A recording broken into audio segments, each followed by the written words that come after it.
ఇప్పుడు నేను చెప్పే విషయాలు వింటే మీ గుండెలో కూడా సేమ్ ఇలాంటి సౌండే.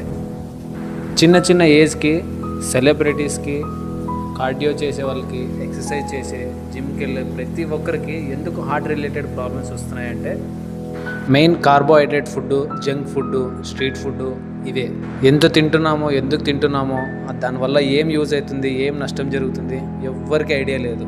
తిన్నామా, పని చేస్తున్నామా. నేను హర్బల్ లైఫ్ కమ్యూనిటీకి రాకముందు వాళ్ళ ప్రాబ్లమ్స్ అట్లుంటాయి, వాళ్ళ లైఫ్ అంతే, వాళ్ళ రాత అంతే అనుకొని నేను ఇంతకుముందు అట్లనే డిసైడ్ చేసి ఉండేవాడిని. ఎప్పుడైతే న్యూట్రిషన్ గురించి అర్థమైందో, బాడీ గురించి అర్థమైందో, ఆర్గాన్స్ గురించి అర్థమైందో, న్యూట్రిషన్ ఇంపార్టెంట్ అని అర్థమైంది. ఎందుకంటే చాలామంది చెప్తారు మనం ఏం తింటామో మనం అదే అని, దాన్ని ఎవరు ఫాలో కాదు. Sugar, BP, heart attack, thyroid, మోకాలు నొప్పులు ఎందుకు స్టార్ట్ అవుతున్నాయంటే చాలామంది ఇప్పుడు గమనిస్తే పొద్దున్న లేస్తేనే టీ, కాఫీ, బ్రెడ్, జామ్, ఇవి కొంతమంది గోబీ రైసు,